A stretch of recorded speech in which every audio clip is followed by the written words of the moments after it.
What's up guys, Joe Youngblood with Treasure Farms. I'm a whitetail habitat consultant with Whitetail Habitat Solutions alongside Jeff Sturgis, Dylan, and Kevin. I hope you guys are doing well. We are down in my own little shooting range today. I know quite a few people, especially a lot of better shooters than me, put a lot of videos out like this, but I wanted to go over some things that helped me from a really young age and now become a better shooter. Not a pro shooter, don't have too many things to my name, a few wins in 3D courses locally and things like that, but I particularly just notice things that I want to remember that really help me become a better shot from target all the way to hunting. So another thing I'll mention to you guys really quick is if you're using one of the thumb trigger releases, if you're not familiar with John Dudley and Knock on Archery or Knock on TV, I believe he's on YouTube and Instagram and things like that. Go check him out. He has some great videos. He actually recently posted one on shooting with a trigger release, and it's really good because he breaks down the little details so that you are not simply drawing back and using it as a trigger, and instead you're using that back tension, you're letting it surprise you as best as possible, which is quite a bit different than using your normal pointer finger release. So hope that helps. Back to the video. Also want to show you a little simple PVC bow holder I made to either keep on the range at your house, in your backyard, on your porch, whatever. But I basically just bought some PVC and then take some Gorilla Tape and taped up all the bottom. I did put a cap, it's like a graded cap that you can buy I believe for certain like French strains and stuff, and threw it into the bottom. So but it works really nice. Probably could even be an improved design. Many of you I'm sure have ideas, but it was very cheap just buying the PVC and leaving the arrows in there. I got my Matthews Verdicts a few years ago. It's been great, no problems. Just got it restrung this year. I do try and shoot just about every day down here, and then when I get to the farm, shoot at my longer distances. I use a Spot Hog XL on here with the dial. I recently added some weight to my tips. I went to 125 grain. I shoot an Easton Hex. If you're familiar with that, it's actually a very light arrow. And I used to, be a huge fan of that, trying to catch the deer before it could duck.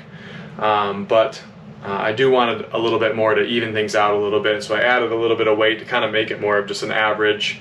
If you watched my arrow building video, I think I shoot about 432 grain arrow, so nothing crazy, but definitely gonna work. I'm not too much of an arrow snob.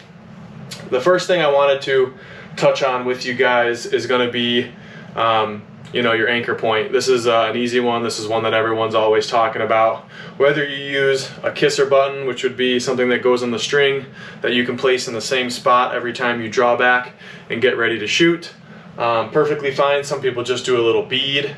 Many of us we'll draw back and we'll have a mark where we like to keep our release, and you want to pick a couple things that you can remember time and time again when you shoot. So mine being I feel a certain angle of the string on my lip, my release, and then I also touch the string touches the tip of my nose when I go to shoot. So that is a big one, and it allows you to shoot more consistently time and time again, especially if you took a big break, you haven't been shooting for a while, things like that.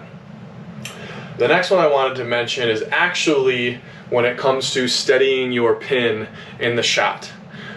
Many of you have probably read articles, the Easton magazine and bow hunting and all those good ones that I was big into when I was growing up. And a lot of people talk about back tension, and that would be essentially squeezing your shoulder blades so that you can, like a gun almost, steady that pin, squeezing those shoulder blades and letting it surprise you when the bow fires. And so you're able to get a little more tension, and you're able to line that pin up with your target and let it surprise you as you're pulling that tension. And whether you're using a finger or a thumb release, let that go off on more of a consistent basis instead of stuttering and getting that jerking the trigger. With that specifically, the last couple years I started noticing as you shoot more and more, with that back tension, If you try and you're not totally used to your bow and your let off and your poundage and you're pulling and you are squeezing too hard, you are going to wear yourself out. You're going to notice that you're shooting 10 to 12 arrows and you're already getting extremely weak and not shooting as well when you get to that point. One, of course, could be that you are not shooting enough, like many of us. And two, it could be that you are applying too much pressure, and you may be someone that, you know, once you kind of relax, you feel that jerk, like you're being too relaxed, and it's kind of scary. None of us, you know, want that to happen. We want to keep that anchor point and stay relaxed and get that shot off. But if you're practicing enough, that should rarely happen, and you should really be holding with the minimum amount possible while starting to squeeze those shoulder blades and letting that arrow go as soon as possible. As smooth as possible. With that, you know, my next tip would be essentially a follow through. So I've also been noticing a lot lately that not just the anchor point, not just the back tension, but that, you know, when you get to that position, that your hand and your follow through and your relax starts to become the same every time. And I think you can probably relate that oftentimes, you know, you're sighted in the majority of the time, but for whatever reason, there's just a day, 20 yards even, you're an inch or two to the right, an inch or two to the left. You're making sure your grip is the same on that meaty part, and you're there every time with a nice relaxed hand. I also added this wrist sling. I never really liked them growing up because I thought they got in the way in the tree stand, but it's been nice to keep things compact so far this year. But anyways, so with that follow through, I could tell sometimes my hand would relax a little bit farther to the outside, but when I was more consistent in a straight follow through and relax into my hand, and basically, you know, once I was shooting, making sure I was pulling straight back, elbow pointing back and going straight back instead of off to the side. And even that little bit of waver can get that arrow just slightly off here and there. And while it may not be too much at 20 yards, you know, at 40, 50, 60 yards, even if we're not shooting a deer and we're just trying to continually practice the same habits over and over again, it's very important that even those little details we start to realize and get familiar with our setup and practice, practice, practice. So I'll leave you with one more tip, and that is going to be something that I learned from the Federal Law Enforcement Training Center back in my military days. And this can be actually for handguns and all sorts of different weapons. But when you are looking at a sight, we should not be actually focusing on our target, but you should be focused on the pin.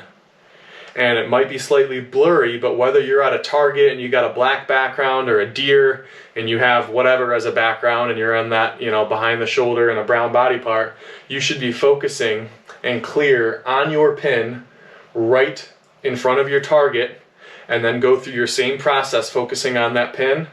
And I can bet you start to get more consistent groups, letting that pin float around, focusing on that right in front of your target instead of focusing in on the target itself and letting the pin waver around. So quick video today, just a kind of a quick recap. Make sure that we are using our anchor points in the same spot. Pick the ones that you can, you know, be very repeatable with and that you like and you can do every time. 2, make sure that you are using that back tension to help steady and float that pin and get a surprise shot off just like a rifle, as smooth as possible. 3, watch your follow through. Okay, focus on, again, being repetitive, having minimum back tension and going back with that release hand, or at least, you know, back slightly when you are letting your shot go. And then lastly, focusing on your pin, not the target. Okay, I hope that helps some of you guys getting really ready for the season. I'm sure you are as well. If you guys get any questions, any of your own tips, feel free to leave them in the comments below, and we'll see you soon.